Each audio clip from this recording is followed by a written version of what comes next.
Today is Friday, June 22nd. My name is Jonathan Kirsch with the City of Lakewood, Channel 8, and we are here with Jim Richey. Mr. Richey, thank you very much for taking part in this project. We're recording this personal history for Lakewood and the Jefferson County Public Library Oral History Project. So Jim, let's just start off. What is your full name? My legal name is James Jeff Richey. I'm a junior, and we've got a son, James Jeff, and he goes by Jeff. I've got a grandson, James Jeff, and he goes by Jamie. So we got three living James Jeff Richey, each different name. And how old is your son? 53, I think. Yeah, 53. And your grandson? He what? And your grandson, the other Jeff? The other He's, James? I think he just had his 24th birthday. Okay, great. When and where were you born? Little Rock, Arkansas, on July 15th, 1926. I'll be 86 this July. Happy almost birthday. What are your parents' names? Well, my dad was James Jeff. My mother was Ola, O-L-A, May Richey. What was her maiden name? Maiden name? Her maiden name was Reed, R-E-E-D. Okay. And where were they from? They were born in, I'm not sure where they were born, but they lived their young adult lives in Arkansas. Okay. Okay. How long have you lived in Lakewood? We've been here since 1958. Okay. And what area of Lakewood did you live in? Do you know where the Metal Arc Shopping Center is? Mm-hmm. Well, we were just on the north side of 6th Avenue. It's like 6th and Garrison? 6th and Everett Street, okay. But just east of 6th and Garrison. Okay. And we've met her, but what's your wife's name? Betty Jean. Her maiden name was Zink, Z-I-N-K. Okay. And where was she born? I think she was born in Dodge City, Kansas. Okay. Do you know her mother and father's names? Yes, they're both deceased. Her mother's name was Velma, V-E-L-M-A, and her dad's name was Guy. Okay. Do you have any brothers or sisters? No. Okay. And is James your only son? Do you have other sons or daughters? Yeah, we've got 4 children, 3 daughters and 1 son. And Jeff is the next to youngest. We've got our 2 older girls, and I don't think they'd appreciate this, but our 2 older girls went on Medicare this year. They're 66 and 65. What are their names? The oldest is Catherine, and next Nancy. They both have claims to fame. Catherine has a wedding planning major business. She's a wedding planner, and Nancy's the mother of an NFL football player. Who would that be? Tyler Columbus. He went to CU and was captain of the team up there, and he's played for the Broncos, the Seahawks, and now he's with the Washington Redskins back with Shanahan. Can you give me the years when your children were born? I'm struggling with that. I know their ages. Sure. The oldest will be 67 in December. The next oldest will be 66 in February of next year. And Jeff will be 53 or 4 in March.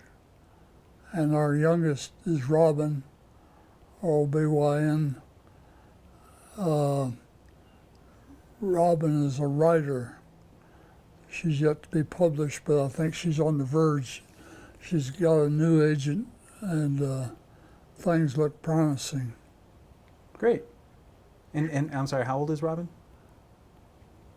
Robin is, I think she's born in 52. Okay. Great. Where did you go to school as a child? I went to high school in Atchison, Kansas, the Atchison, Topeka, and Santa Fe. And I went to University of Kansas on a track scholarship. Started in '43, was interrupted by the Navy.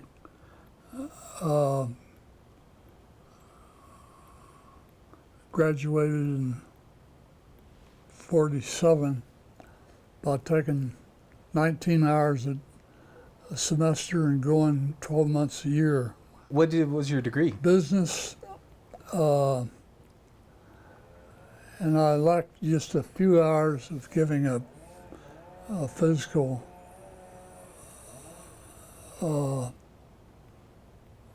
degree as a coach. Early in my career, I was invited to take the basketball job at Drury College in Springfield, Missouri.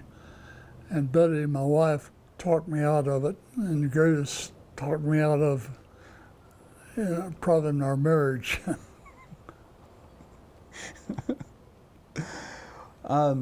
When you got out of school, what was your profession, your occupation?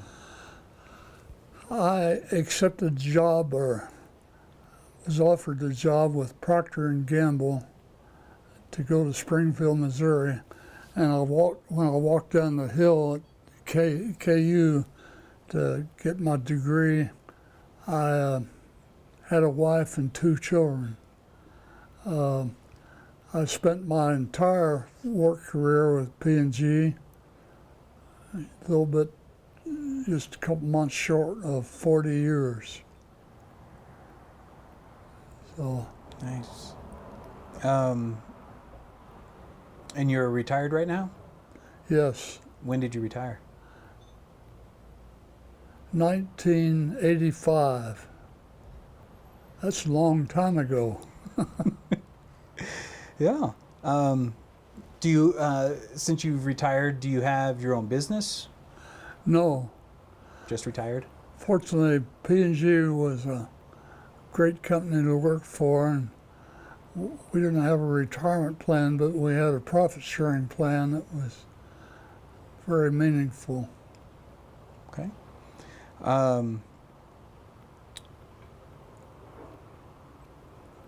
What's the most interesting job you've ever had? Well, I guess the P&G job, because it's the only job I ever had full time. Did you have part-time jobs?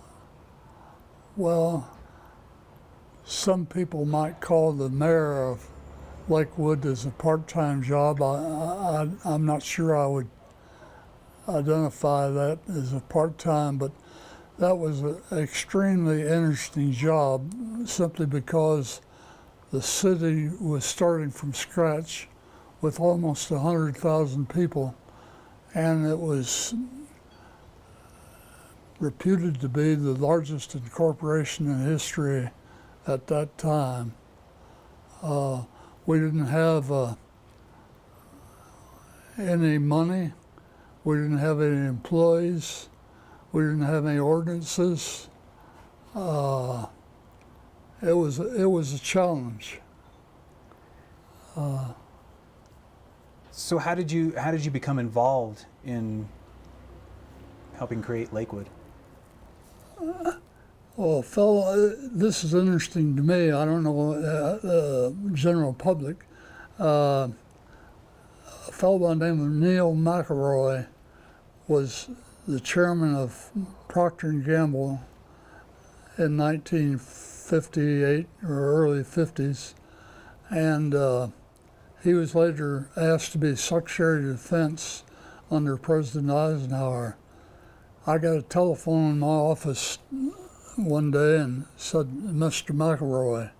I thought somebody was pulling my leg, but he said, or asked me if I could meet him in Tucson the following week.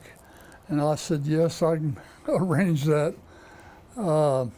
At the end of our day in Tucson, he asked me, "Jim, what are you doing in Colorado?" And I stumbled and fumbled and tried to answer on P&G terms. I'm building the business or trying to build a business. He said, no. He said, what are you doing for the community? And I said, Mr. McElroy, rather not anything. He patted me on the shoulder and he said, well, now that you know, why don't you go back and get involved? And my airplane got back here on a Friday, and Friday evening, that same evening, the principal of Lakewood Elementary School, now Denison, called and asked if I would represent the school in a school bond issue. And I couldn't say yes fast enough. That resulted in my running for the school board and serving on the Jefferson County School Board. And that was the push that I guess I needed. Okay, great. What role did you play in the development of Lakewood? In what? In the development, what role did you play in the development of Lakewood? Well, I've kindly been referred to as the father of Lakewood. I don't know if that's totally accurate, but I was asked to chair the incorporation effort, and which I did. And the night of the election, at the time it was determined it was going to pass, I was standing on a chair and somebody yelled out, "There's the mayor." And I, along with 112 others, declared my candidacy for Lakewood city offices. I think there were 7 candidates for mayor, and I served 5 elections. And it, as I say, it was a very interesting job. If Lakewood had been an established community, I would have had no interest in it, but I could see it was going to be a challenge. And I like challenges, and that's kind of involvement. What was kind of going on in the area that kind of precipitated the need or the want to incorporate? There were that was the 5th effort to incorporate Lakewood, and in my judgment, the 2 things that impacted voters: one, Denver was flexing, the city and county of Denver was flexing their muscles to annex. At that time, they had no restriction on where they could go, and Lakewood was part of Jefferson County school system, and the typical resident was very proud of that school system. So I think that was a factor. The second one, there was a police manager that an individual they referred to, the garage rapist, was active, and he had confronted several women, and Lakewood was policed by Jefferson County Sheriff's Department. And at any one patrol area in the geography Lakewood represents, they had only 3 patrol cars. So policing and school system, the average person going into the voting booth, those 2 things I think made this election successful. Tell me about the positions that you held within the city of Lakewood. Was there more than one?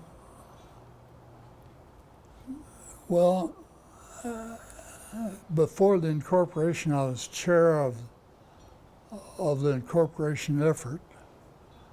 And after the incorporation, the election incorporation was in June 1959, and the election for officers was in August. In August, I was elected mayor. And as I say, I elected mayor 5 times. Then I decided I'd flex my muscles and run for governor. And I ran for the Republican nomination for governor and dropped out in August of 1960 because realistically I knew we didn't have the financial resources to maintain an active campaign, and I wasn't going to go personal debt. I'd work all day, but I didn't want to spend my money. Gotcha. How would you say you influenced the growth and development of Lakewood? I guess the word I'd say is significant.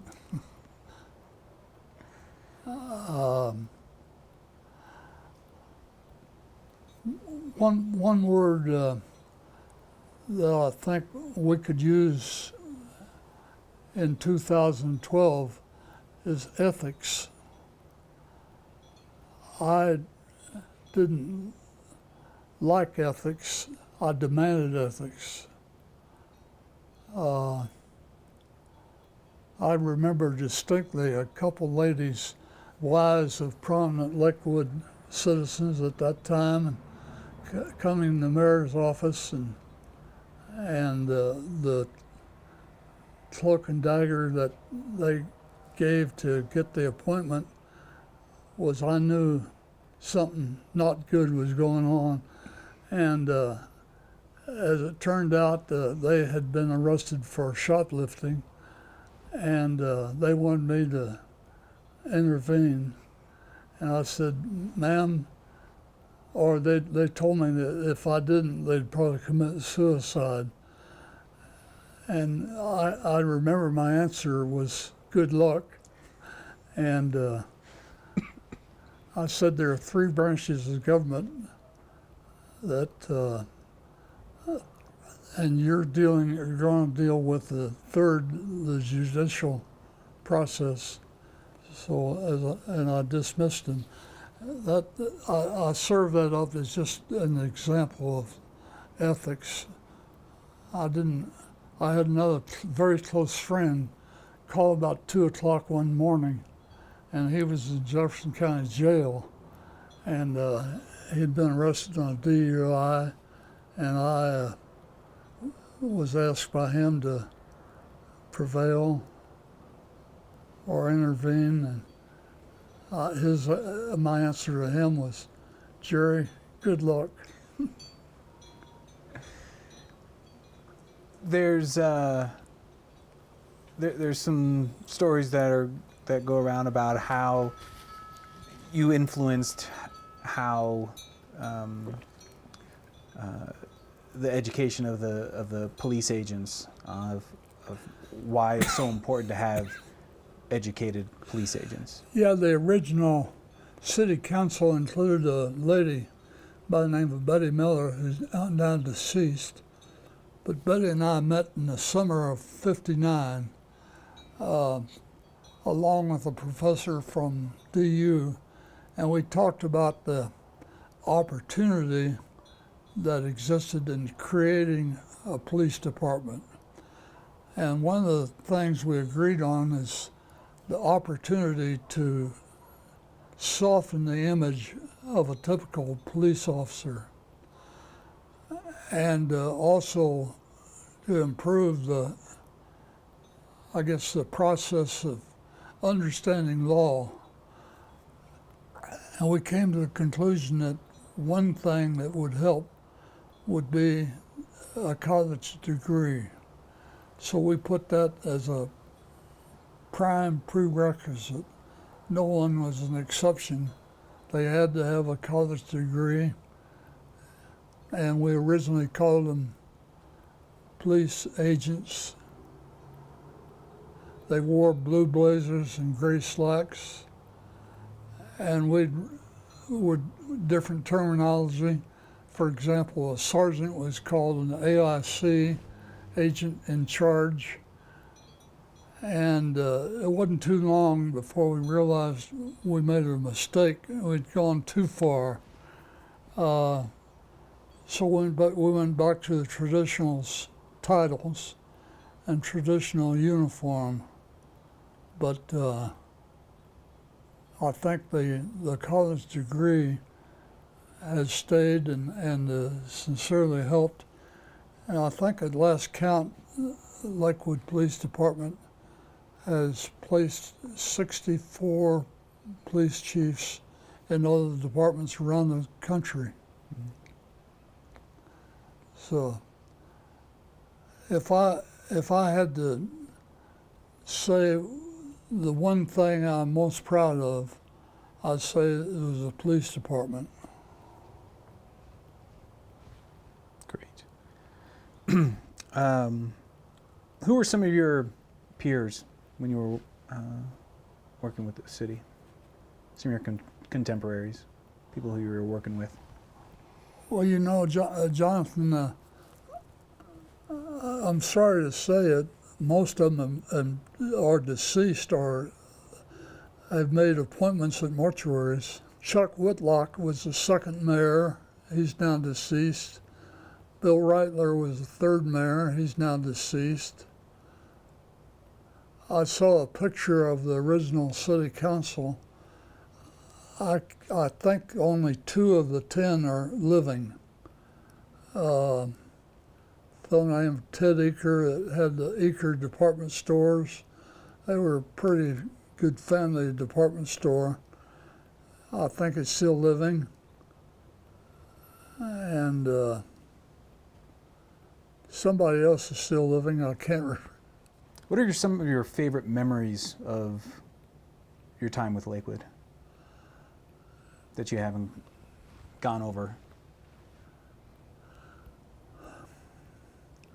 Well, not in priority, but one memory was serving on the school board and having the opportunity of presenting the high school diploma to my oldest daughter, and we were on the front page of the Denver Post. Probably the most significant personal thing is I donated one of my kidneys to my youngest daughter in 1973, and kidney transplants were in the embryo stages at that time, and being a mayor added to the interest of it, and we were included in newspaper articles coast to coast, and I got articles from people I'd never heard of and friends I'd forgotten.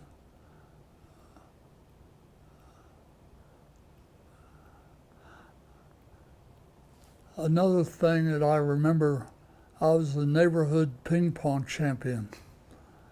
And I came home one day and I told Betty, my wife, there's an article in the paper that if they're going to have an open table tennis tournament at the YWCA. It starts at 7.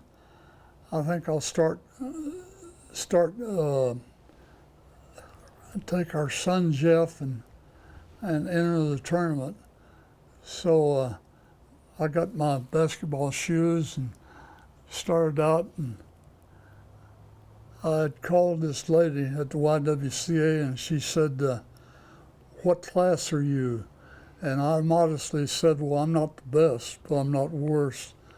She said, "Well, I'll put you in class B." So I got down there, and she said, "Did you bring your bat?" I'd always played with the paddle. And I said, "No, ma'am." She said, we'll furnish you one.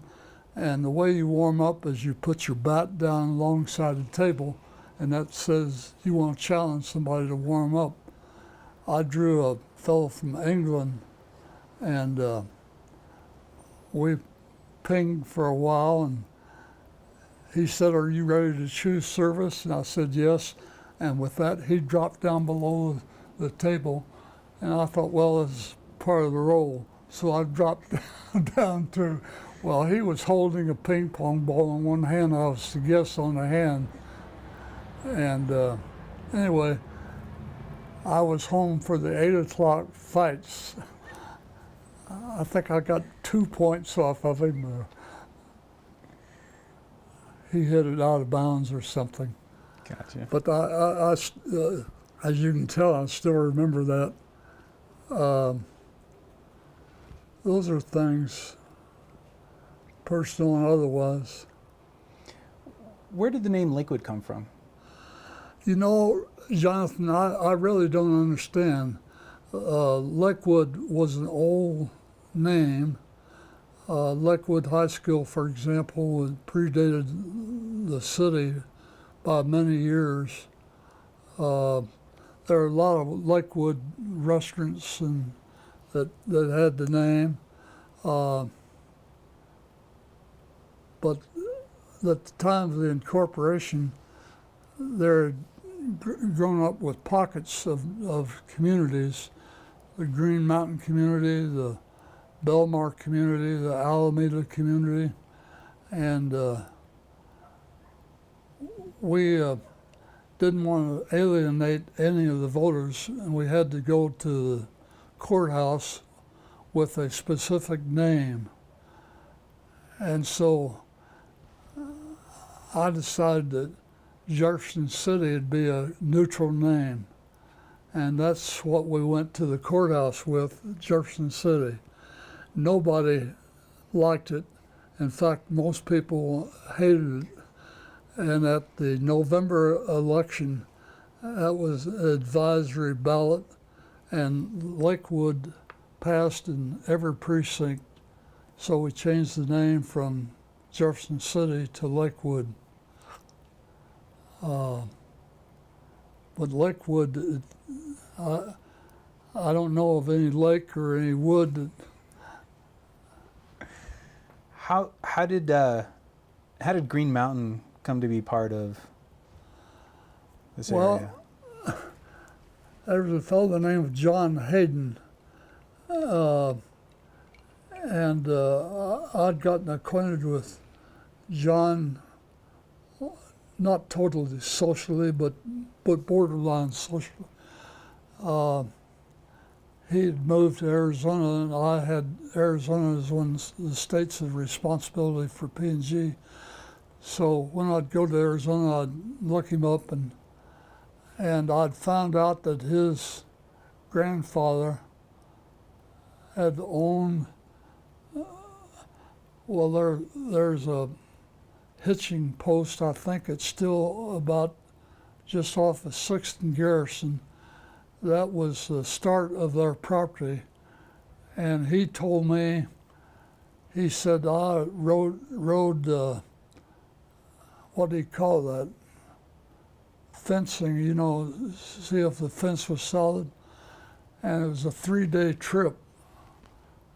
So it included west all the way 500 or 600 or more acres of Green Mountain. So I got up nerve one trip to Arizona and say, John, have you ever thought about donating land to Lakewood? And I'm sure we could work it around that the Hayden name would be involved. And he said, well, let me think of it. I think we were on about a third Scotch and water. And so he called me and he said, yeah, I'll do it. So that made the ball start rolling. And I think 600 and some acres he donated to Lakewood. I believe the acreage is called William O. Hayden Park. It's much more in the park.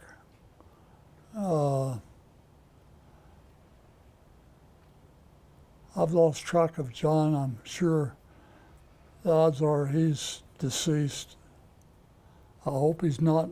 Why is community service so important to you? And maybe we can go back to that first conversation that you had in Arizona. What is it about community service that, right when you got back from Arizona, you said, that's what I'm going to do? Well, because I was given my marching orders by the chairman of the board of the company I worked for. That is after years gone by and I had more responsibility for P&G. That was a tradition with the company that community involvement. We encouraged all of our employees to get involved if it were only on a board or commission or something, but something that could hang their head on the pillow and say, I'm contributing to the community. Okay. What was the best thing about working for the city, in the city? Well, you really feel like in Lakewood's case, I always felt like year to year we could look back and see progress, see maturity. For example, we started on the police force with, I think it was 14 sworn agents. Well, now the department has 200 and some. And we had all kinds of issues. The original Lakewood City Council served as the liquor licensing authority, and we had a nightclub on Colfax that got involved with the police on some matter that they were threatening to lift their license. So they appeared before City Council, and on the heels of that, I had received death threats. So then police chief placed our original lady agent in our home with a shotgun. And during that time frame, coincidentally, Robin, our youngest, was celebrating her 13th birthday, and she had a half dozen friends over, and this agent met with the girls, and she said, girls, I want you to have a good time. They were going to be in the basement. I want you to have a good time, but you hear any gunshots, fall to the floor and stay there. And when I found out, I told Buddy, I said, can you imagine the stories those 13-year-old girls told their parents? Wow. Was there a worse part about working for the city? I remember in 1959, in August, it was very, very hot, and the building we were in, 1580 was not air conditioned, and my office consisted of a card table and a King Soopers wastebasket or sack. I was thinking of something. I've lost my train of thought. It's okay. I'll come back. Okay. Let's go back a little bit to when you were younger, after you graduated, and even as a child. What do you remember, if anything, about the Great Depression? There's some similarities to it now.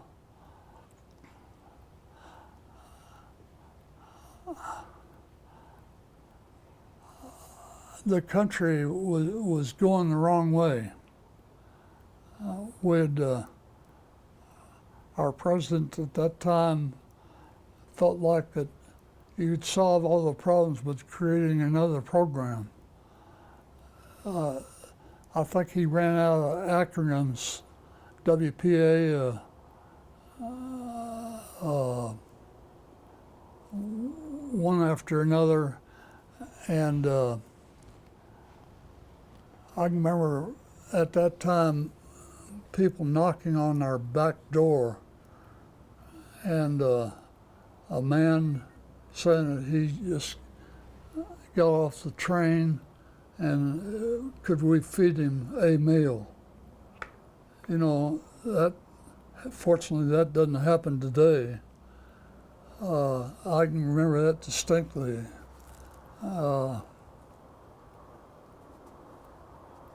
My father had a reasonable white-collar job with the Missouri Pacific Railroad, and I don't know, have I any idea what his income was, but I'm sure it wasn't major.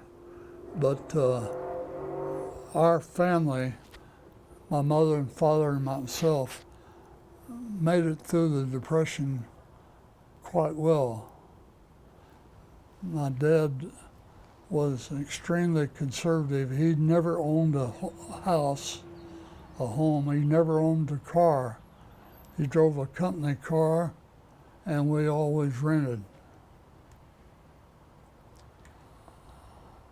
Did you know people on relief in WPA or in the CCC camps in the area? I had a couple uncles on WPA.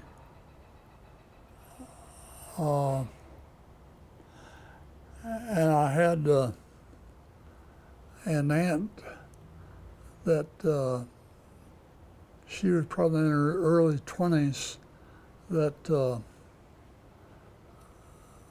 moved in with us for a reasonably short period of time, maybe 6 or 8 months. But those are people I can place a face against. This aunt and my mother were extremely joke-oriented, and we had a little dog,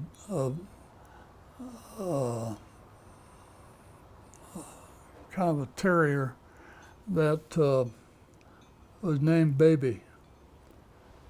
And I came home one day about 5 or 6 years old, and they were frying something in a skillet, and I said, Mama, what's in the skillet? And she and my aunt said, oh, we got tired of Baby, we got her. And I went into a tantrum and crawled on the bed. They couldn't get me out. What kind of games did you play as a child? We had in the house we were renting in Atchison, Kansas, had a vacant lot right next door. And we'd put up rocks and have softball, the rocks as bases, and then kick around a football. And I was new to Atchison. They had that field day event, where they have the elementary school, everybody gets a ribbon. Mm-hmm.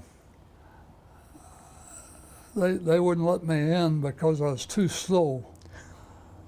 And 2 years later, I lettered as a freshman on the track team in high school. Some way I got fast. And went on to that for a college education.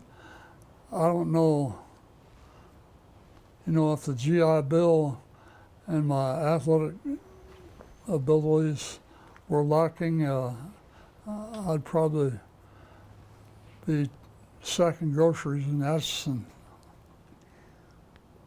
What branch of the military were you in? Navy. And what do you remember about World War II? I did not enjoy it. I had my boot camp in Farragut, Idaho, and I wrote back to friends, things are terrible. There are people dying left and right. Well, we probably had one death camp, but I'm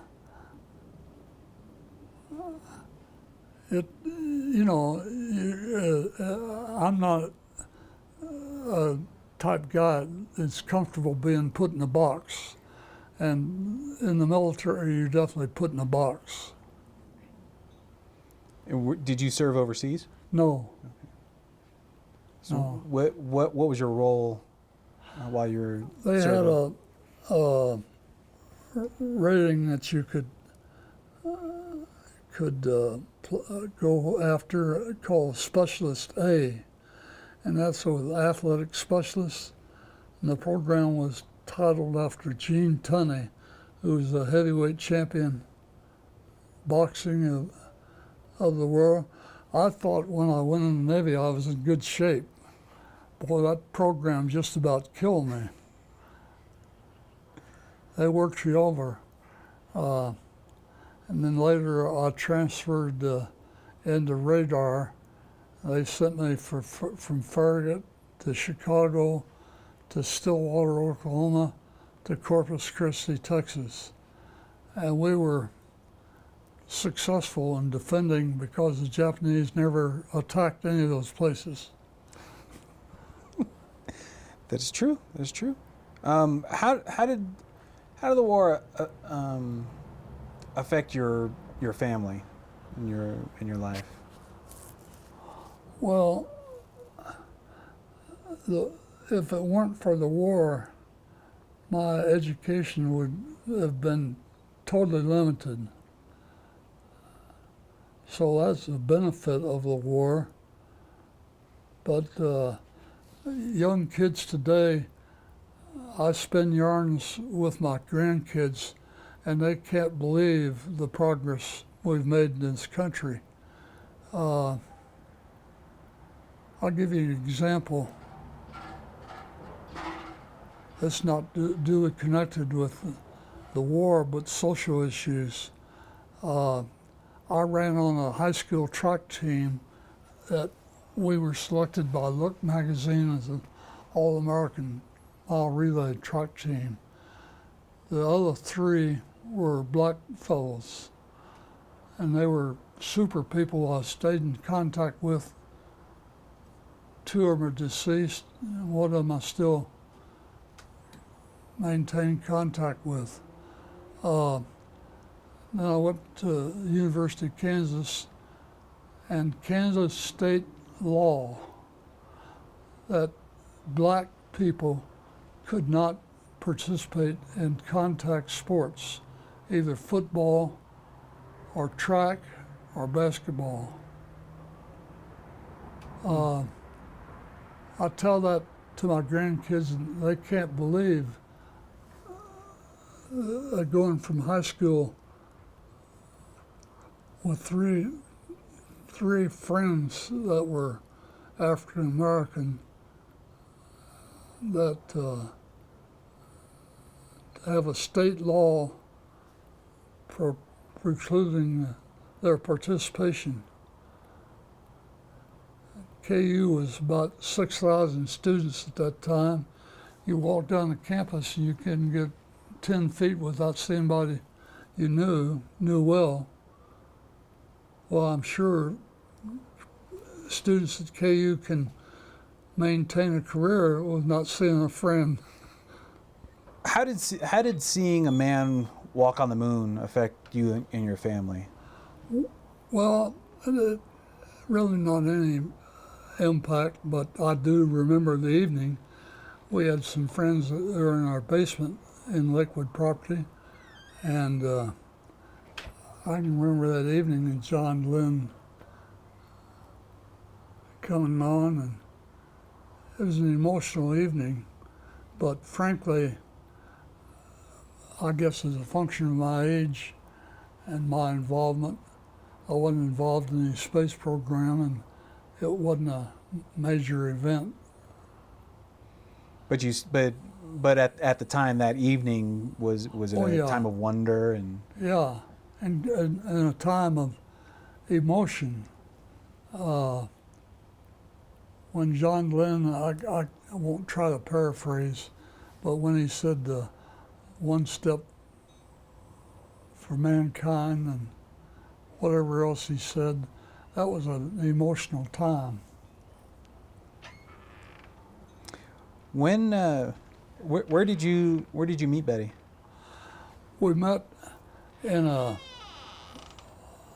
what was it, Betty, an overnight beer hall when I met you.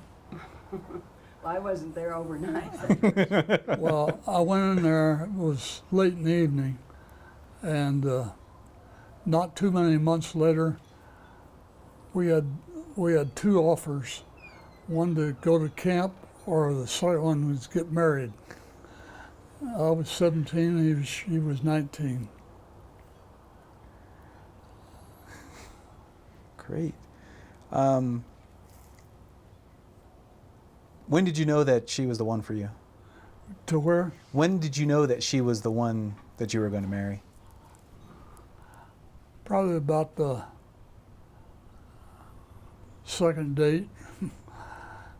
No, she was a little high school girl with bobby socks, and I was a member of a fraternity, and I remember they didn't particularly encourage me dating a high school girl, but I did so anyway.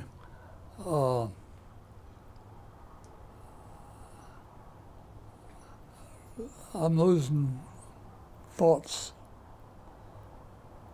Oh, I was going to tell you, what is now the Big 12 was the Big Six at that time. They had the two Kansas schools in Missouri, and Oklahoma State, and Iowa State. I'm wrong on one of those. I don't think Oklahoma State was in it. It was Missouri. Anyway, they were having the Big Six track meet in Lincoln, and I was favored to place high in the 440, now 400 meter. Betty called me earlier in the same week we were going to Lincoln. She said, I can get my folks' car, and Harry James is playing in Kansas City. I said, full speed ahead. So we danced all night, and we went by car at that time. I went by car up to Lincoln from Lawrence, Kansas. And you had to qualify. I barely qualified, and I didn't place. They scored track meets then, 5-3-1, 5 points for first place, 3 second one, and KU lost the Big Six track meet by 1 point. You're not saying that it had anything to do with going dancing, dude, are you? No, it was not dancing, it was romance. What do you remember about your wedding? I went AWOL from the Navy in Stillwater, Oklahoma, and hitchhiked to Lawrence, Kansas. The roll call was going to be at noon on a Saturday, and the wedding was 8 o'clock Saturday. And I wasn't going to wait till noon, so I started hitchhiking and got there in plenty of time, I guess. And the son of the chancellor of KU at that time came up, and he got there about 7:30. The wedding was 8 o'clock. He said, "You're okay. We covered for you on the roll call." But we had a wedding, probably included as many as 20 or 30 people. And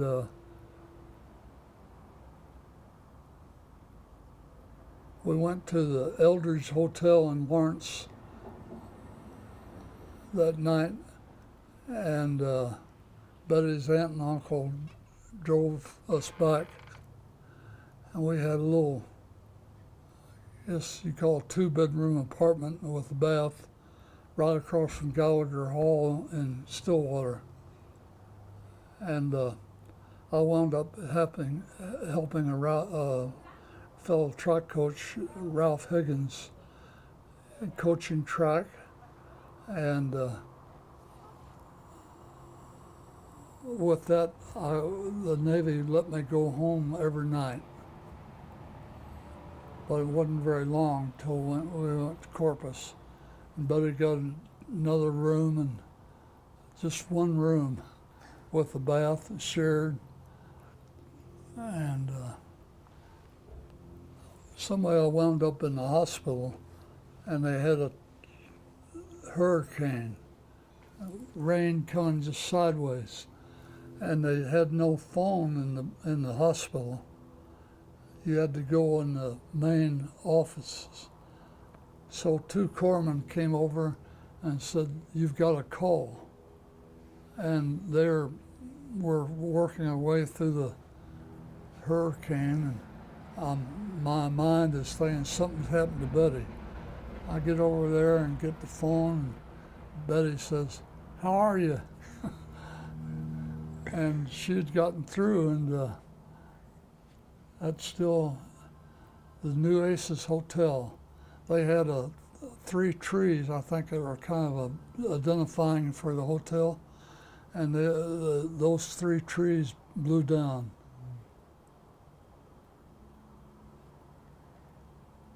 Not too long after that, I was discharged. The war was over, and we went back to Lawrence and renewed the studies. I was only 16 years old when I actually showed up at KU, and I was 19, not having my 20th birthday, when I graduated and served in the Navy. Mm-hmm. And I asked my grandkids going to college, how many hours you're taking? And they say 14 or 15. They say, "Oh, it's tough." I say, "You don't know what tough is." 19 hours is tough. Yeah. And the first summer I was at KU, I thought the scholarship included a 12-month program of athletic participation. I played summer softball, freshman football. I tried out for basketball, and Fogg Allen, who was a famous KU coach, he came to me one time and kindly said, "Jim, I think you're too fast for basketball. You better concentrate on track." Well, his kind words were, "You're not good enough." And but there's 12 months that I was involved. Then they gave me a job in the athletic department handing out towels, and that was paid 35 cents an hour. I remember one of the guys that I reported to, "You can put in an extra hour every now and then." if we can jump forward a little bit, what effect did the Korean and Vietnam conflict have in this area when you were here? Korean, the main contact we had as a family, Betty's brother served in the Marine Corps, and he had a true experience of fighting a battle where his hair turned gray overnight. You hear that, but I had never experienced that. After he got out, I wouldn't say our youth or priorities, the Korean War. The Vietnam was a different thing. We were a little bit older, and I can report I was definitely impacted by the way the country received the veterans of Vietnam. That was a severe disappointment to me with the country. I wasn't impacted by Lyndon Johnson or Bob McNamara or Ho Chi Minh, but I had friends that a little bit older that came back from Vietnam, and they were frowned on by their friends and neighbors. I thought they fought a war that was useless, and as it turned out, they were true. They were right. Were there a lot of protests back here? There were protests all over the country, but I don't remember them. I guess as a function of the 19 hours at KU. I don't remember those protests like I do, like Occupy Wall Street.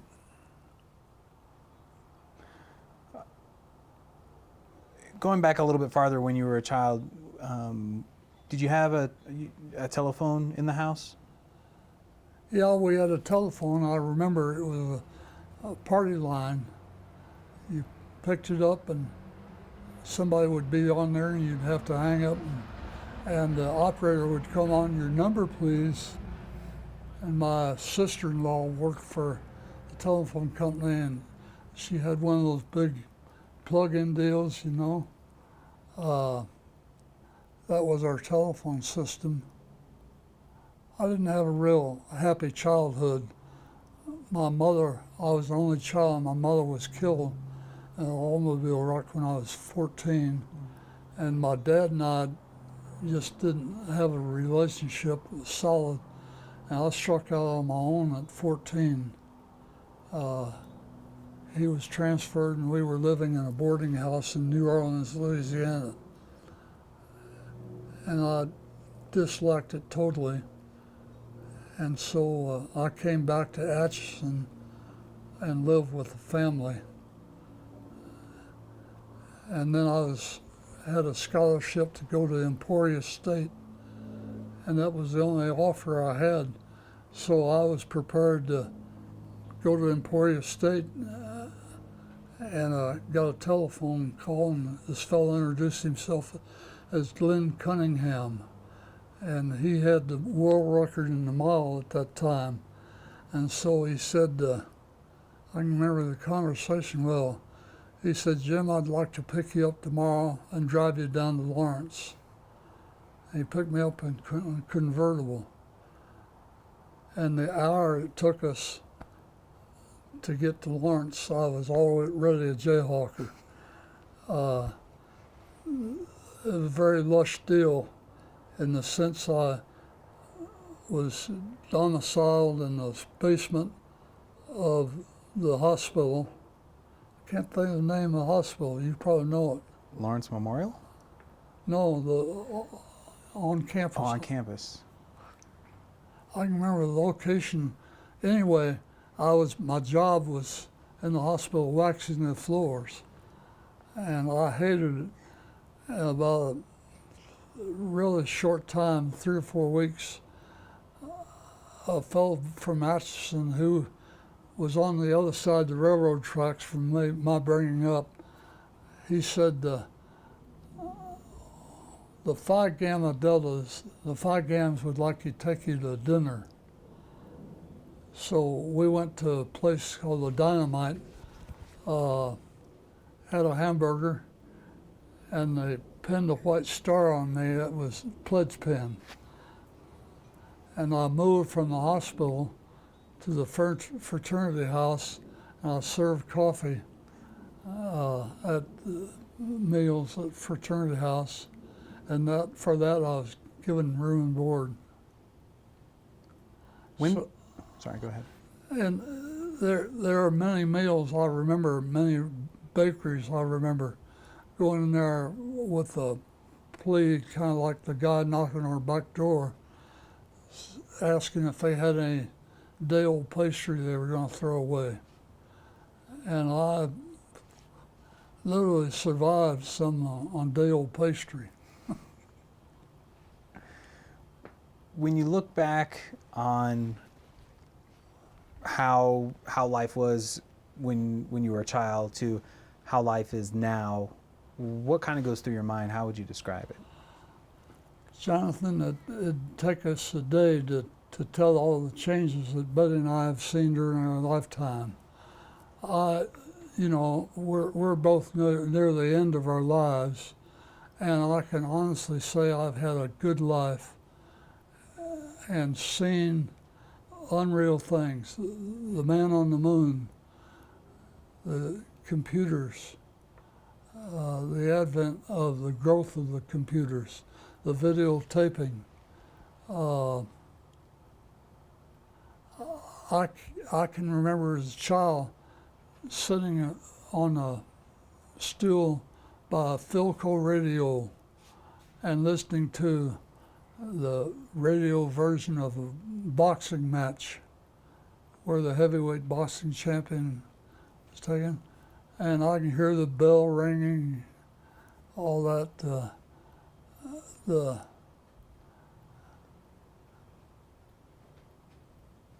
advent of in spite of the foreclosures in the country, the advent of the percentage of people in the country that only are paying for their own home.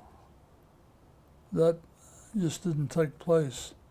My dad is conservative on renting. I'm sure he was in the majority, not the minority. Betty's dad worked at the A&P supermarket chain, which is now out of business, headed the meat department. Her mother worked in the department store, heading up the baby department. They were hard-working, blue-collar Americans that the country is lacking right now. I could get on a soapbox real easy. Let's narrow it down then to when you see the changes from when the City of Lakewood started to today. How does it make you feel to look at how Lakewood is today compared to what it was when it first started? It makes me feel good. Lakewood has a definite identity, and we've been fortunate in having successions of mayor that have been equal or better than the embryo start that I had. Lakewood has definite metro recognition now, which we didn't have. The officials in Denver, they weren't too happy with incorporation. They thought that this was territory that was going to be theirs. And they put roadblocks in front of each thing we'd try to do. we hired the wrong chief of police, and everybody in the metro area disliked Lakewood police. The sheriff department, the FBI, Denver, Arvada.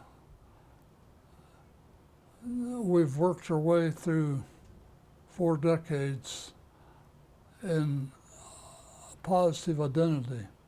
I think that if you ask the general public, what do you think about Lakewood, they say, that's a good city. What do you like best about life right now? I guess my family, because it's extensive. We have 4 children, 13 grandchildren, and 17 great-grandchildren. So when we went together at a function, we can't go to a single home. We've got to rent a hall. Do you have a lot of family reunions? A lot of what? Family reunions? No, we don't. In fact, Father's Day, this past Father's Day, my second to oldest daughter, who had been hosting Father's Day, birthdays, Christmas, all these things, she said, there's just too many. So we broke off in little parts, and we had 3 particularly parts, and still some of the family we didn't get together. It's just too difficult with that many people. Some of them live in Texas, one of them lives in California. I don't know where they all live. What do you like best about Lakewood? I think I could answer that by saying, when you say Lakewood, I have a positive thought.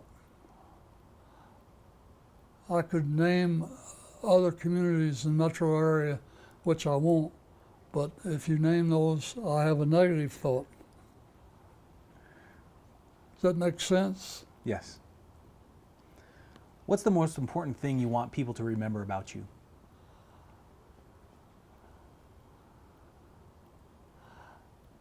That I was an ethical guy that was willing to work hard and was flattered beyond statement when they said that I'm the father of Lakewood. That's quite a statement.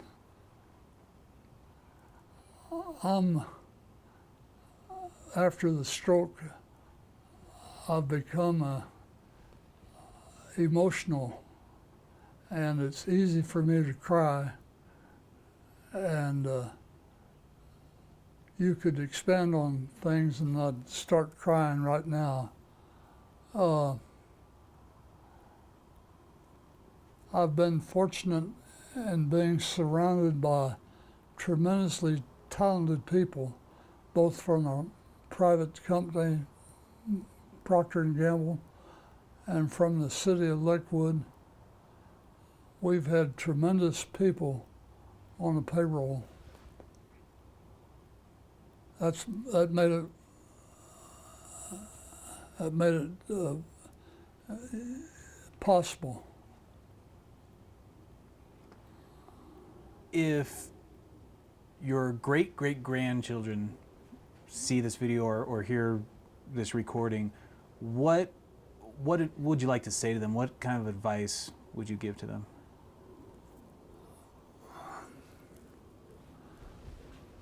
Well, don't ever.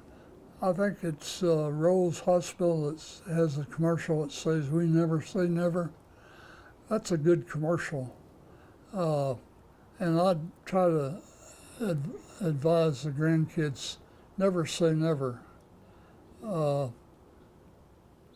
But the other advice I would try to give them, find out something that really appeals to you. Don't go through a 40-year career where you don't like what you're doing. My great, if they ever see this tape, boy, the Richey name must occupy a phone book. Will you have a grandson that's in the police department? Is that Yes, one of our sons, I guess he's the second, the youngest of 4 kids. He's been in Lakewood PD 4 years now, and he likes it. Likes it for some of the reasons I've just said. He's found in his on-street experience that Lakewood truly does have ethics, and the department. I think if he arrested me, I'd get a ticket.